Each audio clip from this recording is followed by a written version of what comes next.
Hi class, my name is Sofia Garcia and I did my project approach on water. I was not able to implement my project in a classroom with children. So for my social activity, it revolved around reading a book and also singing a song about water. I will introduce this activity to children by first inviting them to the carpet area. And before I introduce the song to children, I'll ask them to share any ideas about water and where they have seen water. I'll have a clipboard on me with some paper and a pen to write down children's comments. Some children will say some things like, "There's water in a pool." And then I'll reply to the children and tell them those are right. I will then play the song, the water song by Sesame Street, where children will be able to imitate some movements according to the song. After the song, I will invite children to sit down in the carpet area, but I'll have some cozy things for them, such as blankets and pillows so they can feel comfortable during story time. Before introducing the title of the book, I'll ask children, what are some ways that we use water? Some children will say something like, "We drink water," or "We use water to wash our hands." I'll tell them those are some great ideas and they're all right. I will then introduce the title of the book, which is called Water by Frank Ashen, and I'll read the first 10 pages of the book. After finishing the book, I'll ask children to share what new things they learned about the topic of water, as well as what they liked about the book and about the song. I'll ask children, once we are done sharing our ideas, I wonder how we can make a book of how our family uses water. So that will lead to our language activity, and my language activity is creating our own books with the pictures that children have taken at home. And before this activity, I would have given children cameras for them to take home to take pictures of the way that their family uses water. They'll bring the cameras back and I'll go ahead and print those pictures in colors just to show the diversity in our classroom. Like if someone's African American and if someone's Latino, if someone is white, I want that to be able to be represented in the pictures that they have taken. So I will introduce this activity to children by asking them, I wonder how we can use our pictures of the way that our family uses water to make a book. After children have shared their ideas, we'll go ahead and move on to creating our own book. There will be 2 tables with all the materials set up for children in the center of the table. So these materials include some skin tone color pencils, skin tone markers, and then there'll be just regular colored crayons, colored pencils, and colored markers, as well as regular writing pencils, so children can write down their words into their book. And then in each table there will also be glue sticks for children to glue their pictures. And each table will accommodate for 6 children. Children will be able to grab their pictures that I would already be they'll be clipped together with their name. And they'll be able to grab their plain books that are either binded together with brass or yarn. So children will have that choice to choose which book they want. And they'll grab these 2 materials before sitting down at the tables. On the counter, I'll have all the extra materials as well.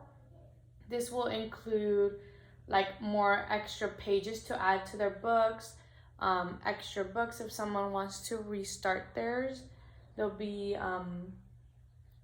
more materials as markers, pencils, crayons, and then during this time, I'll be walking around and I'll help children write down their work as they're explaining to me about their work.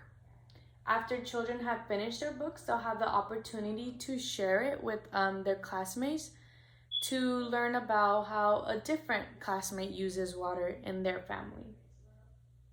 After we have finished this activity, we'll go ahead and move on to our math activity right here. And for this activity, children are filling up different size water bottles, and we're going to be using this water to water plants. And the plants are going to be found in the garden outside of the school. For this activity, it's going to be taken outside as children are using, like I mentioned before, the water to water plants. Before introducing this activity, I'll tell children something like, we learned about the different ways that our family uses water. Now let's see how we can use water to feed plants. Outside, I'll have the 2 tables that would accommodate for 6 children each. And within each table, there's going to be found a large bin that's going to be filled with water, because on the table, children are going to have 6 different size water bottles for each child. And they're going to use those empty water bottles and the water that's found in the center, and they're going to fill it up themselves. And children have the choice of choosing which water bottle they want and how many times, they want to fill it up, if they want to dump in, use another one. So they'll have that flexibility. During this activity, children will be able to explore how they fill up the water bottle, and if there's leftover room or if it's overfilled, and how one can get filled up much faster than another water bottle can get filled up. As children are working, I'll walk around and ask them to share about their work with me. After this activity, we'll go ahead and move on to our art activity. And for this activity, we're going to be exploring emulsions and mixtures. And before introducing this activity, I'll ask children to share their ideas of what they know about mixtures and emulsions. After children have shared their thoughts, I'll go ahead and tell them something like, those are some really great thoughts. Let's go ahead and see how we can use watercolors and oils to make emulsions and mixtures. For this activity, it's going to be set up near the sink, and there's going to be 2 tables that would accommodate for 6 children each as well. On each table, there's going to be some white trays, kind of like white lunch trays, and within those trays there's going to be a clear 20 section tray. You can kind of see right here, and on that first row I'm going to have the colors red, yellow, and blue. And then within that white tray, they're also going to have a squeeze bottle with vegetable oil in there. They're going to have 1 pipette and 1 dropper bottle of each of the color red, yellow, and blue. On the counter, I'm going to go ahead and have all the extra materials, as well as plastic wide bowls and whisk. So when children have finished their watercolor activity, they'll be able to, or their watercolor mixtures, they'll be able to move on to the emulsions activity. And after children have completed both the emulsions and mixture activities, they'll be able to have the opportunity to do a simple painting activity with coffee filters, where they'll be able to use the watercolors that they have created. And during this time that children are working, I'll walk around and ask children to share the work with me.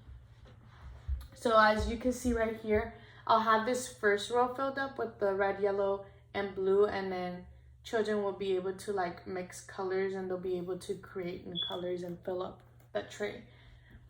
So for my last activity, it's gonna be science, and for this activity, children are actually building their own rain gutter systems, and they're gonna be exploring how water moves through these different systems.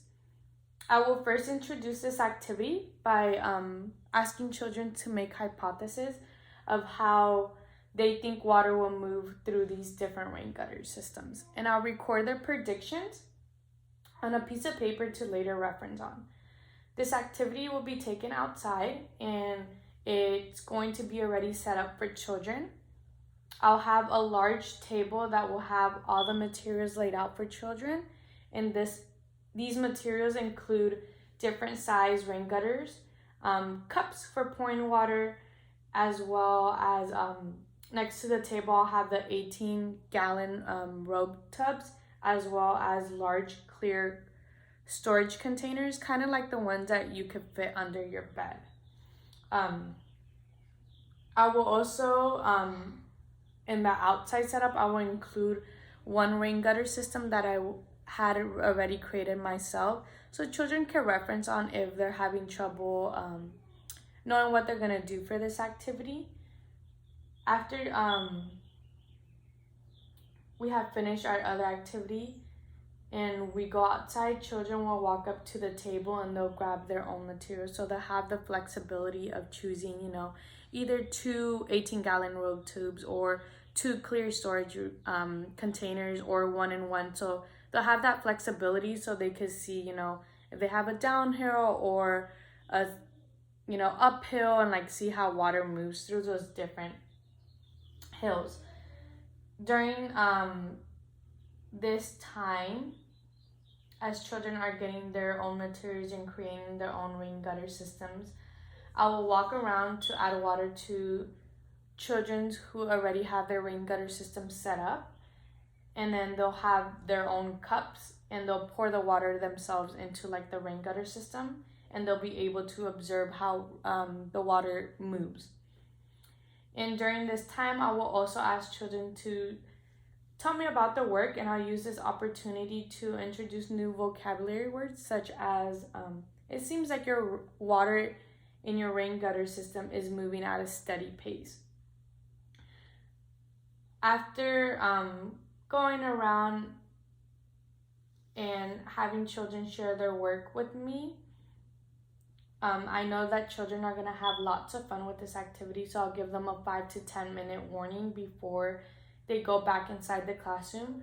But if we're actually going to stay outside for this day, then children will be able to continue exploring the rain gutter systems. After completing this experiment, children will be able to determine where their hypothesis was accurate. And right here I kind of have like an example that I found online of like children, pouring their own water into their own rain gutter system. And you can't really see it through the video, but in the pictures you'll be able to see like these are the clear storage containers that I was mentioning that could fit under your bed. And yeah, thank you.